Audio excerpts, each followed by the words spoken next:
Reggie here, your friendly neighborhood bodybuilder and comic book collector, and I want to welcome you to another one of my videos. In this video, I'm going to spend a little bit of time showing you some of the books that are in my collection that I won't be sending in to CGC.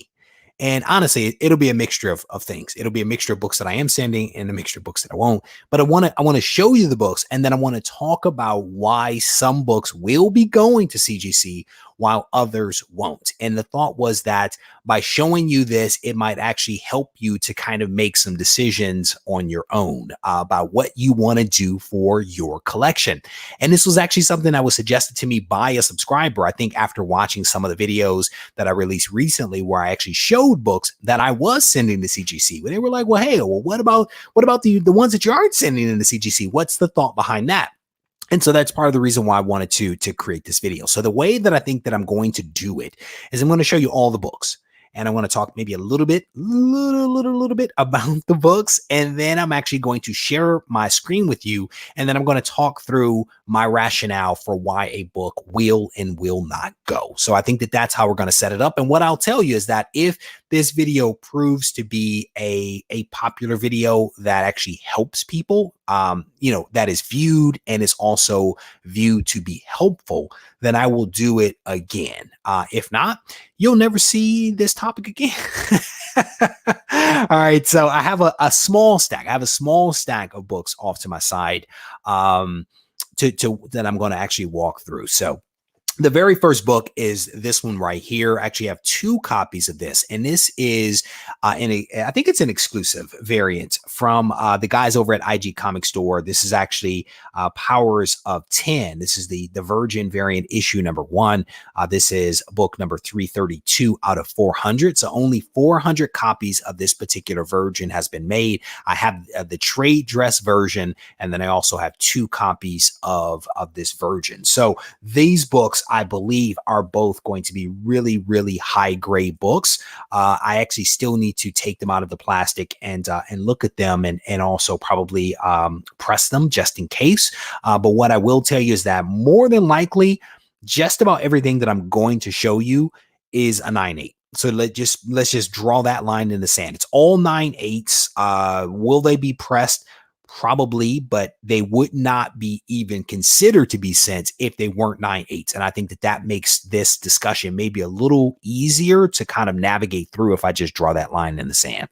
So this next book, I think, is just a gorgeous cover, just pure and simple, gorgeous cover. This is Batgirl number 38, Year of the Villain. I saw this cover and immediately knew that I had to have this one. I think that it's just a really, really striking cover. It's just a regular, I think the A cover.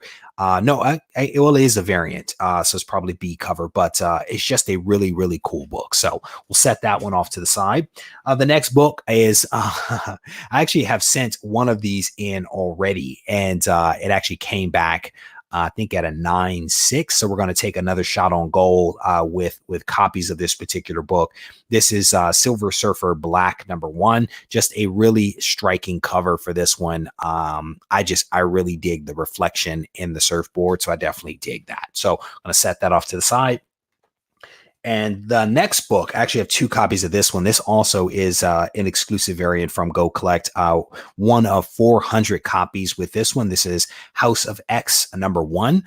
I actually love this cover. This is an Adi Granoff book. I actually had the chance weeks and weeks before this book actually came out to see the line drawing that was done. And I think I also saw the inked version as well.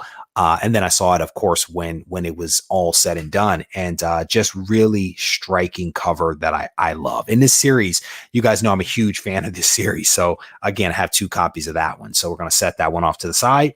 And then I have 2 more books. This next one I think is, it is a striking cover. This is a 1 in 200 variant, another Virgin, another from the the House of X Powers of 10 series. Absolutely love this one. I don't even remember which one this is, whether it's House or Powers, to be honest with you, but it is a gorgeous copy. Hopefully I can figure it out in time to actually be able to look it up. I thought I had a certificate in the backside of that one, but no, that was not the case. This next one is another 1 in 200. This one is actually a Marvel Comics 1000, and it is the J. Scott Campbell book. Definitely a cool book. Someone actually showed me a 9/8 of this book recently that was actually signed by J. Scott Campbell. A little easier to get a higher grade on this book because it is square bound. It's heavier card stock, so it's not a stretch to try to get a high grade of that particular book. So what we are going to do, as I mentioned, now that I've actually shown you all the books, we're actually going to share screen, and I'm actually going to show you Go Collect, because part of how I make my decision is based upon some of the data that is out there. And so people have asked me, hey, well, do you make decision on the popularity of the book and stuff like that? And the answer is a little bit of a yes, because the book has to be a popular book for me to send it in. But part of the popularity is reflected in the actual price of the comic. So that's like part, in my mind, part and parcel of how it works. It is a popular book, therefore it is a book that has a little bit of value attached to it. So hopefully that kind of addresses that one thing that some people have asked me for previously. All right, so let me go ahead and share my screen here. And we're actually probably going to look up this Marvel 1000 book first. So let's go ahead and do a quick search for Marvel 1000, and hopefully we can actually find this particular book. I forgot to share my screen. That might actually help if I actually follow my own guidance. So let me share my screen here, and we've typed in already Marvel 1000. So scrolling down to see if we can find this particular book, and this is the Virgin from J. Scott Campbell. So let's see if we can see it here as we're scrolling down. So there we go. We've actually, here it is right here. This is Marvel Comics 1000 J. Scott Campbell Virgin Edition. So we're going to go ahead and click the title here, and I'm actually going to pop over and see what we can see. So you can see here that there really isn't a whole lot of data on this left-hand side of the screen, not a whole lot of sales associated with this comic. On the right-hand side, you can see that CGC has graded some. So there are, what is this? A couple of 9.9s that are on here. One of them is Universal. And then there are 2 that are signed at 9.9. And then there's 14 9.8s that have been signed. And again, I saw one of those. There are a total of 29 9.8. So you can see the breakdown as you kind of read, left to right there. A couple of 9.6s and a 9.4, which is, I guess, really tough. I mean, for a square bound book cardstock, it should have probably been much higher. Someone was probably really disappointed with that 9.4 there. But though that is what the CGC census data actually shows us. But over here on the left-hand side, you can see there really has not been a whole lot of sales activity. But we can see, if we click on this, you can see that one of the books at least sold for $100. So not a lot on the census, and certainly not a whole lot to actually be sold.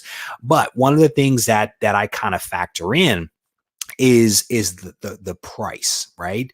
So J. Scott Campbell is a popular artist, popular creator. There's no doubt about that.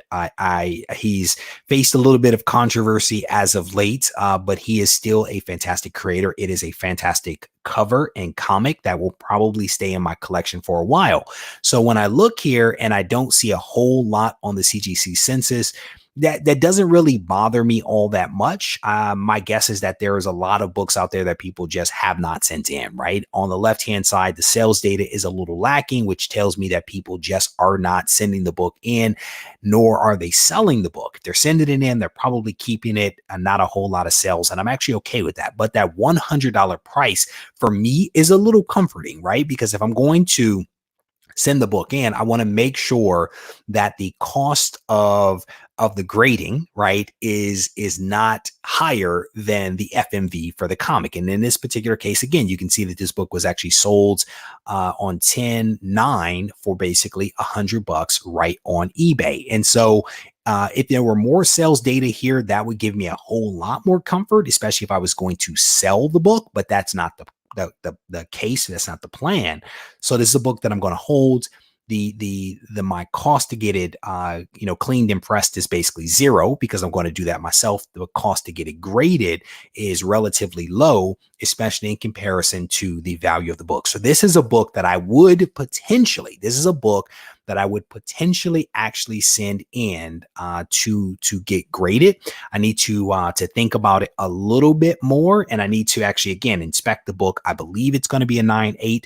But I need to take a closer look at it to confirm that. But that book is definitely on the table for consideration. All right. So we'll set that one off to the side. I still don't know what this one is. Let me see if I can figure this one out really quickly. Bear with me. See if we can do a quick search for this one and see if we can find it. So I'm actually using a Key Collector app, which is, again, one of my favorite resources to be able to very quickly look things up. And let me see. Bear with me here.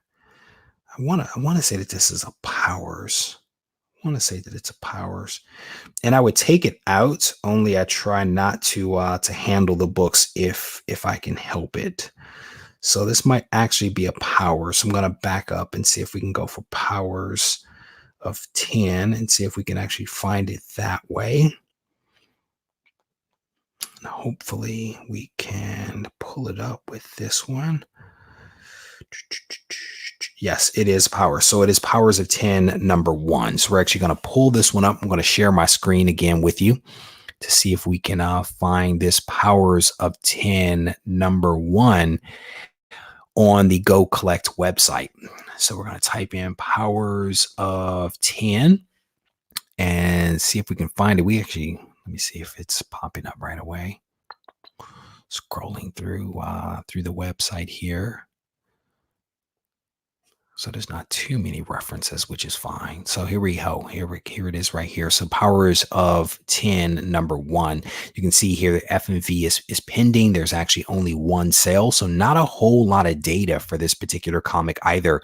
But what's interesting is that when you look over here to the right-hand side, you can basically see that not a whole lot has actually been sent in. A total of 9 books have been sent in the entire census.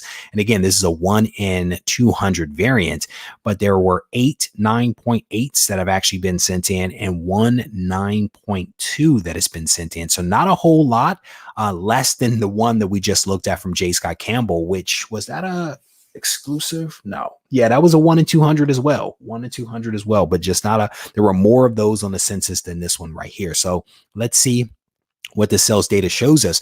This sales data shows that there was one sale back in September, and this book actually sold for $200. And again, this is one of those things where you only have one data point. It's a little hard to make some decisions, right? If I were going to try to flip this book, I don't know if I would send this one in based upon that sales data, right? Because it's not a recent sale. It's only one data point. It's a great price, right? But it's only one data point. But with that said, I will probably send this book in. No, let me restate. I am going to send this book in because I think that cover is gorgeous. I think the cover is gorgeous. And the sales price, the FMV is really strong. The question becomes, will that hold true? And so, this would be one of those things where if I were to look at that J. Scott Campbell book with $100, maybe I would make the decision that I would actually hold that one for a couple of more months, for a couple of more sales to kind of go through before I made a decision. But this one, because this one absolutely is going to be staying in the collection, and because of that favorable sales price, this is one that I would feel more comfortable sending in. So again, hopefully this level of detail helps folks just a little bit kind of decide for themselves what it is that they're going to do. So this next one is House of X. It's a House of X number 1, Virgin. So let's go ahead and see if we can pull this one up as well. House House of X1. See if we can find this thing. The Adi Granov #1. You can see that the sales price of this one is $140 at a 9.8. So we're going to go ahead and click on this one and see what we can see in terms of the CGC census data and also in terms of the sales data. It looks like there's been 2 sales. So on the left-hand side, you can see here that there were 2 sales. FMV is set at $140. 2 sales, but I'm only seeing 1 data set, which is interesting. So I'm going to go ahead and click this one, and you can see that they put the FMV at $143. I'm sorry, $140, but the comic basically sold for $137.50 on eBay back in September. Again, little light on the data, better sales price than the J. Sky Campbell that we saw back there. On the right-hand side, we can actually see some of the CGC census data here. You can see that there's basically been 14 9.8s that have actually gone in, and which is interesting. I wonder if those were some of the IG Comic Store submissions. Not quite sure how that data actually gets captured, to be honest with you, but 14 of them have actually gone in. And again, this is another book that gives me just a little bit of comfort on this one. Again, it's a really nice cover. I believe that this one will be a 9.8. I believe that at least one of these will stay in the collection, and that sales price is not a bad sales price. But again, I would love to have seen a couple of additional sales for this particular book, just because I do have 1 copy and I'd like to keep one and maybe sell one. And that sales price is not bad, but a couple of additional sales would help me to figure out whether there was truly a market for this particular book. So again, the next one we're going to look up is this Silver Surfer Black. Going to go ahead and check this one out. And as I mentioned, I actually sent one of these books in before, came back at a 9.6. And I probably honestly should not have sent that book in. It needed to really be a 9.8, but it was one of those ones that was sent in, and I fell a little short on the goal. So here is the Silver Surfer Black. Going to go ahead and click this one and see what the data shows me. There is a 9.6 on the sell side. 1 sale in August at basically $44. And on the right-hand side, we can see some of the CGC census data. This is a hard book to get at a 9.8, clearly, right? There's only 4 of them. There's 17 at 9.6. One of those is mine. 2 signed at a 9.8, and then 2 that were 9.4s. This is clearly a pretty tough book to maybe get at a higher grade for some reason or another. Not quite sure what's up with that. But what I will tell you is that this is not a book that I will send in again, right? I will not send this book in again because, again, if you think about the cost of getting this book cleaned, pressed, graded, shipped, that cost to do that is probably in excess of what this FMV is for this comic right now. And again, this is only showing us what a 9.6 would look like. We don't know what a 9.8 would look like. You could assume that it's going to be higher, but how much higher is the question? We don't really know. And that is part of the struggle. But this is not a book, as much as I like this book. This is not one that I will send in again, to be honest with you, just because I don't know if we can actually do something with it. And if I were to sell it, to be able to make a profit. If I were going to keep it in the collection, then yeah, I mean, it wouldn't necessarily matter. But still, you always have to weigh this thing of, how much are you spending on a comic versus how much that comic is actually worth. That is something that we all have to, I think, think about, unless you have a money tree in your backyard. So this next book is the Batgirl. So we're going to look up the Batgirl and see what Batgirl is actually doing on the census side and also on the sales side. So let's go ahead and search for that. So Batgirl number 38. See what this one is actually doing. And, you can do this same thing that I'm doing here with some of the other services that are out there, right? If you have GPA analytics or GPA analysis, you can do the same thing. You can pull the data up. You can look at the pricing. I don't know if they have the connectivity to the CGC database to show you what the census data looks like, but you can certainly go to cgccomics.com and actually do the same search and be able to pull up the census data. So whether the pricing guide that you're using has the connectivity or not, you still have access to the data. I'm a Go Collect guy. I've been using Go Collect for a couple of years now. And so it's easy for me to navigate it. And I also have it. So I make use of it. So Let's see here. Here we go. So this is the card stock cover variant. I guess, is this card stock? Yep, it is. There it is. So here, this is the Batgirl number 38. So we're going to go ahead and click on this one and see what kind of data we see. It looks like 0 sales for this one. FMV appears to be pending. So let's see what we can see if the page will render for us. It really is a very striking cover. All right. So what we see here is that there is no data. There is no data here for this one, no sales history. There is also no CGC census data. And this is a great point where you may have heard me say this previously in some videos where I will actually not send a new comic in right away. Right. And this is definitely one of those situations where, despite the fact that I actually really like this cover, this is not a comic that I would actually send in, partly because there is nothing here to make a decision on. And even if I were going to keep this book in my collection long term, I might opt to just keep it in a Mylar like it's in right now, because it looks gorgeous in a Mylar, right? Not every book has to be slabbed. Not every book should be slabbed. And this is a great illustration of a cover that I absolutely enjoy. That is protected right in a Mylar, does not need to go into a slab. So this one is definitely going to go in the no pile. All right, so the very last book, again, we're working our way backwards.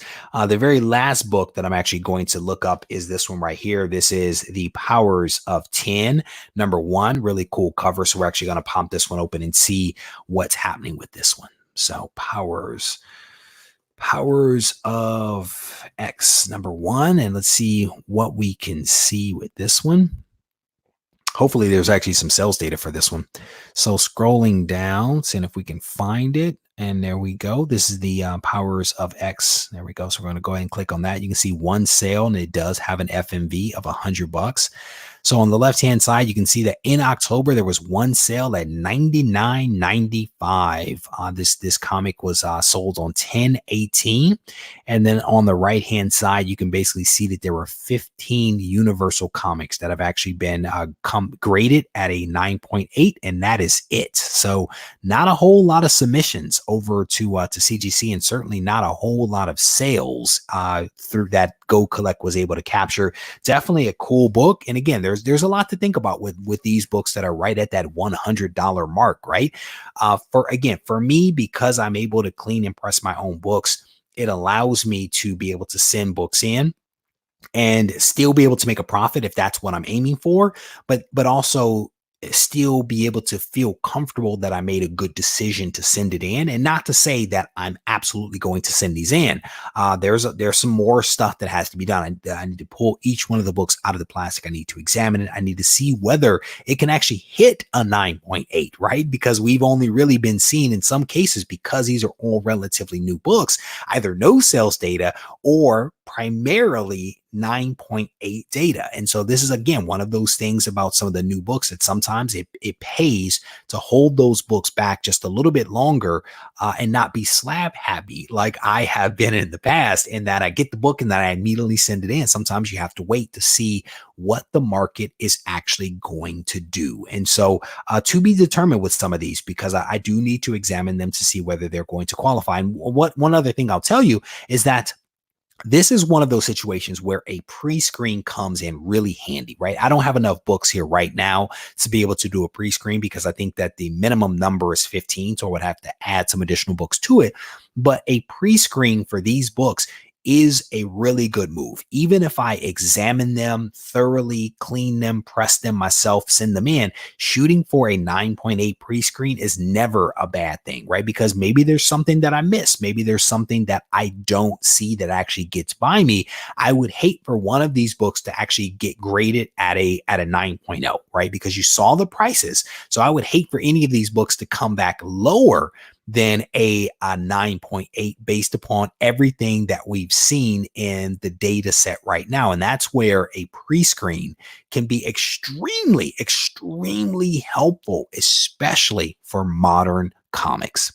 So I think that is about all What I will tell you is that I'm actually going to spend some additional time with these books and try to figure out whether these are ones that I want to send in. I have another stack or two that I actually want to go through to see whether there's some additional modern books in those that I want to be able to send in as well, so that I can do that pre-screen, because it works, man. It works effectively. I've sent in probably about 50 books or so, 49-ish books in the last couple of months that were, pretty much modern books. And I only have 4 that were rejected. So I think my batting average is pretty solid. So with that, I'm going to go ahead and wrap this video up. And I definitely want to encourage you, if you enjoyed this format, if you enjoyed what I was trying to do in this video, I definitely want to encourage you to put your comments in the comment section so that I can hear that feedback, because I like the feedback. I want to know what you guys are interested in. And if this works for you, let me know so that I can do more of these videos in the future. And again, if you did enjoy it, I encourage you to give a thumbs up on the video as well. If you need to reach out to me, feel free to do so. Reggie Collects on Instagram or regiecollects@gmail.com. Take care.